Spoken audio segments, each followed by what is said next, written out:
बिस्मिल्लाह नाज़रीन, मैं हूँ तारिक सुमैर।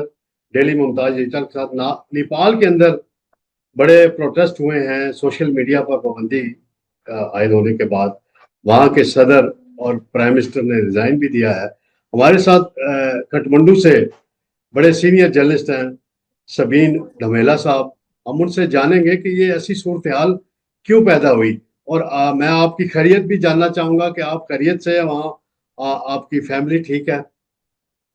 जी आप बताइए धमेला साहब। बहुत बहुत धन्यवाद तारिक साहब। अल्लाह की रहम, हम अभी तक की हैं।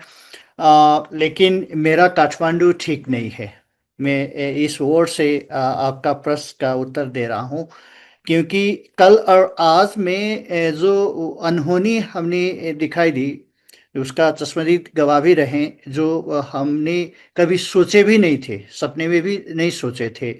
तो इस तरह का माहौल बन गया है। अभी हर तरफ आग ही आग है, हर तरफ धुआं ही धुआं है। जी जी। अब आऊं मैं मूल मुद्दे पे। ये आग दिखाई में तो यहाँ ये हफ्ते दिन पहले एक बैंड हुई थी सोशल मीडिया के ऊपर। जो सोशल मीडिया वाले यहाँ पे रजिस्टर होना है, उसको रेगुलर कानून में या जो यहाँ के कानून कायदे है जी उसमें जी। आने के लिए गवर्नमेंट ने उनको आह्वान भी किया था। तो उस हिसाब से बार बार आह्वान करने पर भी नहीं आया, तो एक पनिश के तौर पे एक उनको, अगर तुम नहीं आओगे तो मैं यहाँ बैंड करूंगा, इस हिसाब से गवर्नमेंट ने वो लॉ इन्फोर्स कर दिया। तो दिखाई में ये दिखता है तारिक साहब, लेकिन दरअसल मुद्दा ये नहीं है। पीछे कोई किसी का हाथ है, कोई साजिश मुद्दा है? ये है, नहीं, ये किसी का हाथ नहीं है। हाथ है, मेरा भी हाथ है, मेरे जैसा और दूसरे का भी हाथ है। हाँ, मसलन मुद्दा ये है, क्योंकि कोरोना के बाद हम लगातार आर्थिक मंदी में है, जी रिसेशन में है। जी जी। नेपाल बहुत साल से बेरोजगारी में जूझ रहा है। ठीक है। यहाँ के नौजवान खाड़ी मुल्क बोलते हैं हम सब, गल्फ कंट्री में जाके रोजगारी में रहते हैं। हाँ। वहाँ के रेमिटेंस के यहाँ भेजते हैं, तो उसी हिसाब से यहाँ का सब चीज चलता है। ठीक है। और तीसरी बार जो नेपाल के पॉलिटिक्स में जो इनस्टेबिलिटी, और यहाँ का हम एक वर्ड में बोलेंगे तो उसको नेपोटिज्म बोलते हैं, जी। अंग्रेजी शब्द है। लेकिन उनको हिंदी जुबानी या हमारी जुबानी में बोलते हैं नातावाद, कृपावाद। यानी ये ये मफादात, ये उर्दू में ये बोलते हैं यहाँ मफादाती पॉलिटिक्स। यस यस, वो उर्दू जुबानी में आप बहुत अच्छी तरह से समझते हैं। जी तो जी दूसरी करप्शन, ये हालांकि बहुत सारे ऐसे विकासशील देश का मुद्दा है, फिर जी। भी इसका स्तर और प्रतिशत नेपाल में ज्यादा है। तो ये एक नाराजगी, एक चली आ रही थी। आपका ये यस। अंदर ही अंदर खाई जाने वाली जी बात थी। तो बैन, जो सोशल मीडिया पे बैन लगी, वो ट्रिगर कर गई। जैसे बंदूक में ट्रिगर लगा हाँ, दबाते हैं ना, ट्रिगर तो के गोली वो चलती है। गोली चलती है। ये बैंड वाला ट्रिगर कर गई। तो ये अभी तक काठमांडू नहीं, पूरे देश जल रहा है तारिक साहब। अच्छा, बाकी शहरों में भी ये फैला हुआ है सारा सिलसिला? पूरी देश, छोटे बड़े जितने भी शहर है, काठमांडू लगायत, ये तो राजधानी है, छोटे जी। बड़े बहुत सारे शहर में कर्फ्यू है। वहां अच्छा। कर्फ्यू लगाई गई है, इंसर्जेंसी बोलते हैं। और काठमांडू के बाहर भी हाथाहाथी हुई है। अब तक मेरे ख्याल में 25 लोग का मौत हो गया है। अच्छा, 25 लोग को, अच्छा, तो डेथ हो गई है यहाँ, उनकी। यस, और 400 से ऊपर घायल हैं। हर की मौत के पीछे गोली है। तो ये गौर बताएं करने आप करने वाली बात ये है। आप सर ये बताएं कि प्राइम मिनिस्टर भी रिजाइन कर गए, प्रेसिडेंट भी रिजाइन कर गए, तो हुकूमती ढांचा कहाँ है इस वक्त खड़ा? मिनिस्टर भी रिजाइन कर गए हैं। ये पेचीदा हो गया है, क्योंकि ये प्राइम मिनिस्टर सिस्टम वाली देश है। यहाँ जी हाँ। प्राइम मिनिस्टर कार्यकारी होता है, हाँ, एग्जीक्यूटिव पावर प्राइम मिनिस्टर के हाथ में है। जी जी हालांकि राष्ट्रपति भी है, वो कार्यकारी नहीं है यहाँ। जी तो प्राइम मिनिस्टर ने रिजाइन दे दिया राष्ट्रपति को। राष्ट्रपति जो जिस संविधान के तहत हम यहाँ शासित हैं, उस संविधान के तहत इसी गवर्नमेंट को, काम चलाओ गवर्नमेंट के काम करने के लिए, छोटे बड़े काम करने के लिए उसको जिम्मेवारी दे दिया जाता है। ठीक है। हालांकि वो एग्जीक्यूटिव पावर ज्यादा एक्सरसाइज नहीं करता है। नहीं कर। तो यहाँ हमारे संविधान में गवर्नमेंट बनने की तीन चार व्यवस्थाएं हैं। उसमें ये मेजोरिटी वाला गवर्नमेंट था। हालांकि दो बड़े पार्टी मिलके बनाए थे, कोलिशन गवर्नमेंट है, लेकिन बहुत बड़ी मेजोरिटी में है। ये दोनों पार्टी के बिना यहाँ दूसरी गवर्नमेंट नहीं बनेगी इस संविधान के तहत। लेकिन बात अब संविधान की नहीं रही तारिक साहब। तो क्या अब ये मिलिट्री का टेक ओवर हो संविधान रहा है वहाँ, कोई मार्शल लॉ जिसको हम कहते हैं वो लगने का खतरा है? मैं वो शब्द वो यूज नहीं करूंगा, जी लेकिन जो यहाँ त्रादस है, जो यहाँ का अभी तक का जो अवस्था है, इसको मैनेज करने के लिए नेपाल का सेना आने वाली, आगे आने वाली है। अ, अभी थोड़ी देर के बाद नेपाल के सेना के सेनापति देश के नाम में, देशवासियों के नाम में एक संबोधन कर रहे हैं। इसका सूचना मुझे मिला है। तो जी उस जी। दरमियान ये व्यवस्था बनाए रखने के लिए, अमन चैन शांति बनाए रखने के लिए वो कोई ना कोई ऐलान करेंगे। तो आपकी तजर्बे में और आपकी इंफॉर्मेशन में क्या ऐलान हो सकता है? मेरे ख्याल में यहाँ जो ये जेनजी मूवमेंट चली 2 दिन से, तो इसके पीछे उन्होंने एक आइडल पर्सन को रखा है। वो काठमांडू मेट्रोपॉलिटन सिटी का मेयर है। अच्छा अच्छा। अभी तक वो कोई पार्टी से बिलोंग नहीं कर रहे हैं। वो जीते भी अलग से एक स्वतंत्र व्यक्ति होके मेयर में जीते हैं। अच्छा, नेपाल के सबसे इंडिपेंडेंट बड़ा केस में मेट्रोपॉलिटन मेयर सिटी है जीतते हैं। काठमांडू। इन इंडिपेंडेंट कैंडिडेंसी से उनको जीत मिली है। तो सब कोई, हर नौजवान जिसको हम जेनजी बोलते हैं, जी जी मैं उस वर्ड को यूज ना करके मैं नौजवान बोलूंगा। हर जी। नौजवान के जुबानी में उसी का नाम है। तो ये यानी अपुष्ट कि और अगर अगर अनौपचारिक एक। मेरी एक बात सुन लीजिएगा, इस इन वाकयात को हम अगर लास्ट ईयर बांग्लादेश के वाकयात से जोड़ा जाए, जो ढाका में जो कुछ हुआ, हसीना वाजिद की हुकूमत खत्म हुई, वहां भी यूथ निकली थी, नौजवान निकले थे मैदान में, तो हुकूमत, तो यहाँ भी वही आप तसलसल कह सकते हैं।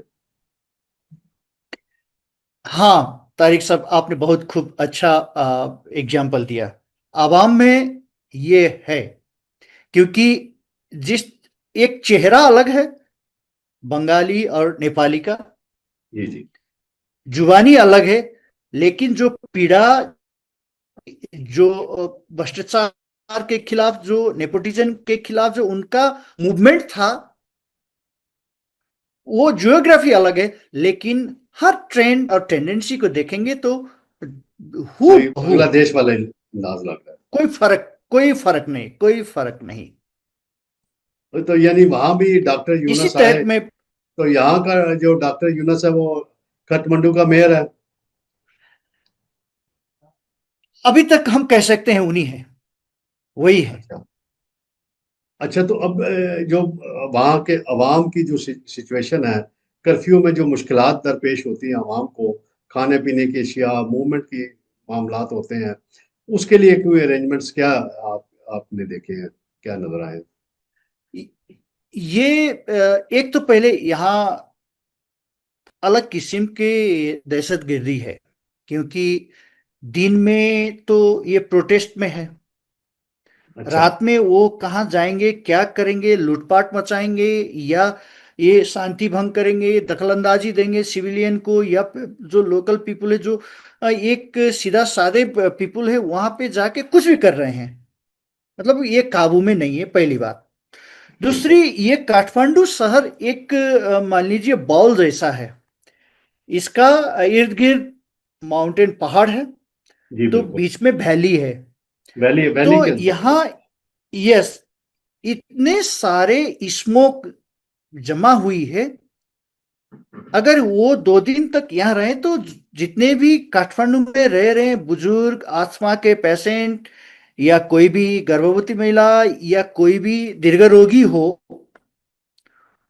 जी जी। उनको बढ़ने की संभावना ज्यादा है।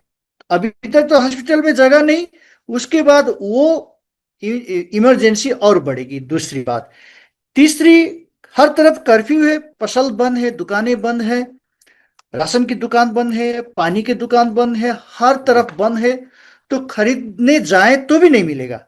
नहीं मिला। तीसरी, चौथी, क्योंकि निरंतर जहां निरंतर सप्लाई होती है वहां आपको सामान, चीजें और जो भी जरूरतमंद के सामान हो वो मिलेगी। जी हाँ। यहाँ तो बाहर से भी नहीं आ रही है ना, नहीं और। क्योंकि बाहर भी उसी तरह का माहौल है। तो यहाँ वो स्कार्सिटी अब बढ़ेगी गैस का, क्योंकि हम गैस में डिपेंडेंट हैं, जी जी। जो खाना पकाने के लिए प्रयोग करते हैं। और धीरे धीरे करके इतने सारे इंफ्रास्ट्रक्चर ध्वस्त हुआ है, यहाँ जो भी बिजली आ रही है वो भी कटौती होगी। दूसरी, तीसरी, यहाँ आवाजाही में आपको पाबंदी है और अवरोध है, तो आपका जितने भी ड्रिंकिंग वाटर का सप्लाई है अच्छा वो भी वो चेन हो रुक जाएगा, जाए। रुक जाएगा। चौथी, जितने भी ड्रिंकिंग वाटर का अंडरग्राउंड सप्लाई है गवर्नमेंट की तरफ से आने वाली, वो ऑफिस बंद होने से वो भी सप्लाई रुक जाएगा। अच्छा। और चौथी, इनसिक्योरिटी धीरे धीरे करके हर मिनट बढ़ रही है। बढ़ रही है। अच्छा ये बताएं अब कि ये ये जो ना हुए, ये खबर आई है कि जो प्रोटेस्ट करने वाले नौजवान थे उन्होंने वजीर आजम के घर पे भी हमला किया और प्रेसिडेंट के घर पे भी हमला किया। कुछ मिनिस्टर्स की वीडियो सोशल मीडिया पे वायरल हुई है कि उन्हें भी तशद्दुद का निशाना बनाया है। ये दुरुस्त है बात? बहुत दुरुस्त है तारिक साहब, कोई चीज भी बाकी नहीं है।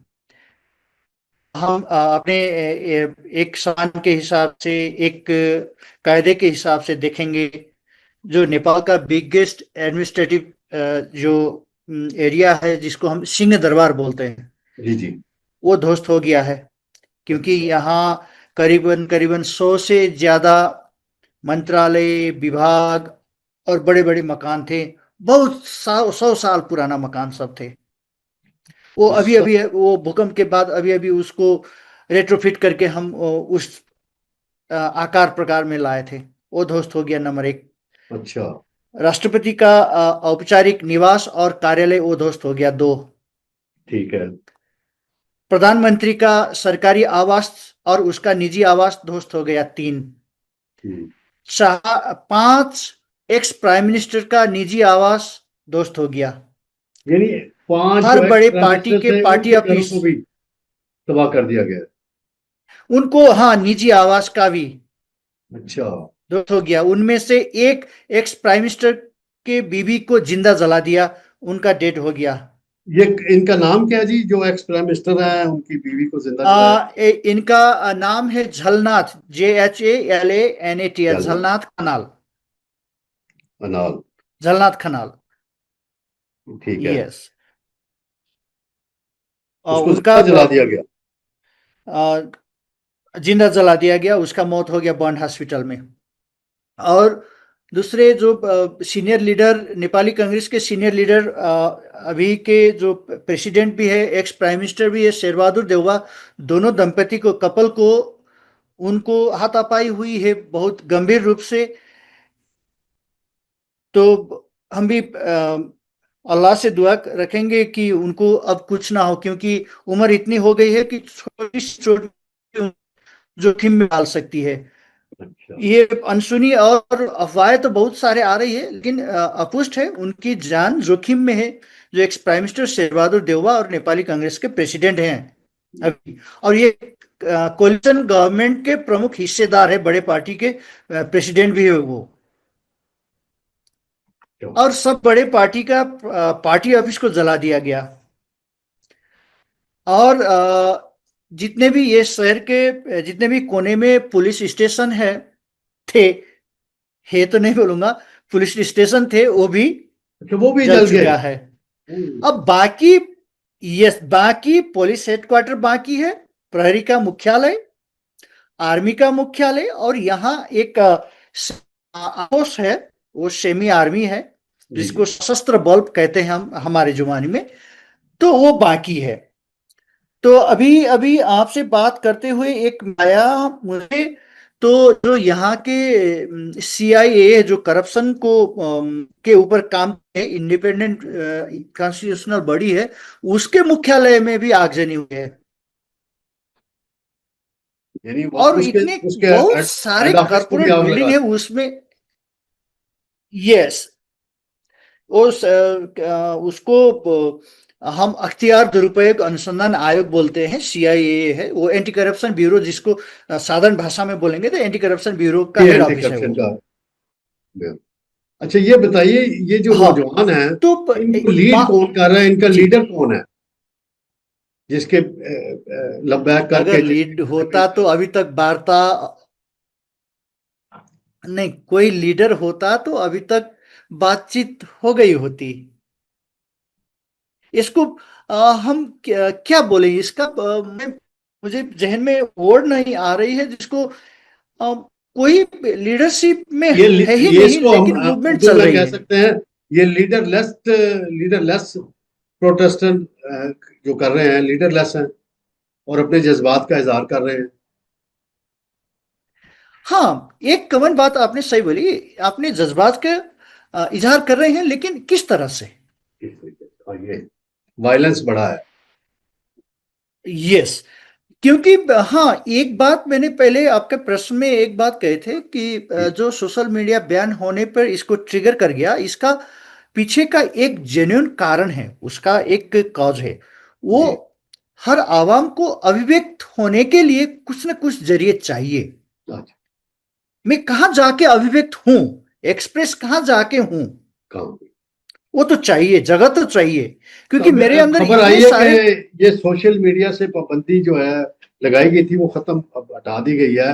अब लोग सोशल मीडिया यूज कर सकते हैं। तो ये इसके बाद भी अवाम के जज्बात कम हुए हैं, कंट्रोल हुए हैं, कोई वायलेंस कम हुआ है? नहीं, नहीं, उसको ओपन करने से वायलेंस कम नहीं हुई है, अच्छा, ये तो फिर कोई और चक्कर नहीं है। क्योंकि अभी तक तो नहीं दिखाई दिए तारिक साहब, लेकिन अब धीरे धीरे करके वो पर्दा उठेगी, लेकिन अभी क्योंकि हम मैं अभी जो इस सर इस तरह से हम बफर। मैं एक सवाल थोड़ा सा करूं ताकि आप क्लैरिटी आ जाए। अभी SCO कॉन्फ्रेंस में नेपाल के प्राइम मिनिस्टर गए थे, चीनी प्रेसिडेंट से उनकी बड़ी कह रहे हैं हाँ, मुलाकात बड़ी हुई थी, और उसको बड़ा इंडियन मीडिया ने बड़ी उस पर नेगेटिव प्रोपोगंडा किया था। तो हम कोई ऐसा लिए लिंक कोई आता है, नई दिल्ली खटमंडू के आपस में ताल्लुकात ठीक नहीं थे, तो उधर कोई लिंक जुड़ता है इनका, प्रोटेस्ट जो हुआ है जिस अंदाज में, इसकी कोई नहीं, अफवाह इसको है, इस क्या तरह से कहानी है? देखें। जी हाँ, जी उसको ना आप कह सकेंगे उसको डायरेक्टली, ना हम कह सकेंगे डायरेक्टली, लेकिन उसका लिंक मैं आपको जुड़वा सकता हूं। जी पहली जी बात, जो नेपाल और इंडिया के बीच में जो मसलन समस्याएं हैं, बहुत सारे नाराजगी है, बहुत सारे डिस्प्यूट है, जी जी वो हमारे अंदरूनी मामला था। जी जी पहली बार, जैसे आ, इंडिया पाकिस्तान का होता है, जी बिल्कुल। वो उन दोनों का अंदरूनी मामला है। अगर हम घर से बाहर जाके ढिंढोरा करेंगे तो दूसरे के जहन में ये आ जाएगा, क्योंकि उसको भी ये नजर लगने लगेगी। बात जी जी यही है, इसका मतलब ये हुआ, क्योंकि हमारे प्राइम मिनिस्टर में वहां जाके जो बायलैटरल मीटिंग था शी जिनपिंग के साथ, मोदी साहब के साथ तो नहीं हुआ, शी जिनपिंग के साथ था, वहां उन्होंने वो बात उठाई। जी जी मेरा प्रश्न है अभी तक वो भी है, वो सही था या गलत, जी जी वो जाने, लेकिन मेरे हिसाब से वो गलत जगह था और समय भी गलत था। दूसरी बात, नेपाल के प्राइम मिनिस्टर वहां से लौटते ही इंडिया जाने वाले थे, अच्छा। वो भी रुक गया। अच्छा, वो कैंसिल हो गया हाँ, विजिट नई और दिल्ली का? वो लगभग कैंसिल हो गया, ऑफिशियली कहना बाकी है। अब प्राइम मिनिस्टर नहीं रहे तो कैसे होगा, वो आप कैसे, कैंसिल हो बिल्कुल गए। ठीक अब है। कैंसिल हो गए। अब तीसरी बात, वहां से आते ही इतने सारे बयानबाजी हुआ यहाँ पॉलिटिकली। मान लीजिए कोई विजय प्राप्त करके आप लौटे हो, जी जी। तो ये कहीं ना कहीं एक पड़ोस में आपको एक शंका की लात देता है। अच्छा। और हमारे रिलेशन इतने सारे तरह है कि सांच में जैसे भी बोतल में आप उसको रखेंगे वही साइज में आएगा, वही में दिखेगा। तो यहां एक आपका सावधानी रखना था, वो चूक हो गया, पहली बात। दूसरी, ये राइट्स आज का नहीं, पहली बार नहीं तारिक साहब, ये तीसरी बार है। ये कितने अरसे में तीसरी बार हुआ है इस तरह के राइट्स? ये 3 साल के अंदर अंदर तीसरी बार। और इससे 2 महीना पहला राजशाही को एक आंदोलन के लेके भी राइट्स हुए थे, वहां भी 4 आदमी मरे थे। अच्छा। तो इसको भी लेसन में लेना चाहिए था प्राइम मिनिस्टर को, वो भी नहीं हुआ। और तीसरी बात, अगर अपने ही पीपुल से, अपने ही आवाम से आप बात नहीं करेंगे, बात नहीं जी हाँ। सुनेंगे, आप अपने कम्युनिकेशन में नहीं आएंगे, संचार नहीं करेंगे, तो उनके जहन में तो आग रहेगी ही। बिल्कुल। तो इस हिसाब से देखेंगे तो अब चौथी बार इसी चीज को इंडियन मीडिया ने आग लगा दी।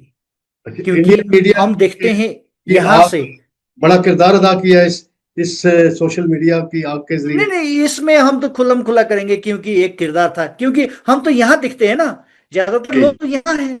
जी यहाँ बिल्कुल। आप जो मिलेगा वही हम हजम करेंगे। वही है जो टेलीफोन पे आएगी, चीज नेट पे आएगी। आपके सामने जो भी मिलेगा वही हजम करेंगे। हम तो वही है। ये नहीं सोचे, हम यही नहीं सोचेंगे कि हम हमारे हाजमा क्या रहेगा। जी हाँ। पहले तो हजम करेंगे, तब जी बाद में बिल्कुल। सोचेंगे हमारे हाजमा के बारे में। बिल्कुल।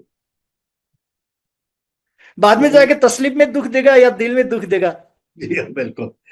तो हम आपके लिए बड़े अपना बहुत दुआ गो हैं कि अल्लाह ताला आप हालात ठीक करे और वहाँ जो भी गवर्नमेंट आए, मुल्क मुल्क नौजवानों की बात सुने और अवाम की बात सुने और मसाइल हल हो। आपसे बात करके बहुत अच्छा लगा। मेरी आपसे जो मुलाकात जुलाई में हुई थी उसकी यादें फिर मैं आपको पर्सनल कॉल करके ताज़ा करूंगा। तो इंशाल्लाह दोबारा अगर मुझे ज़रूरत पड़ी एक दो दिनों तक फिर आपसे अपडेट लूंगा। तो आपका बहुत शुक्रिया। आपने बहुत अहम और बड़ी इंफॉर्मेटिव बातें बताई जो कुछ नेपाल और काठमांडू में हुआ। इंशाल्लाह दोबारा आपसे हम अपने प्लेटफॉर्म से रब्ता करेंगे। धन्यवाद। अल्लाह हाफिज। बहुत बहुत धन्यवाद। धन्यवाद। खुदा अल्लाह हाफिज। हाफिज।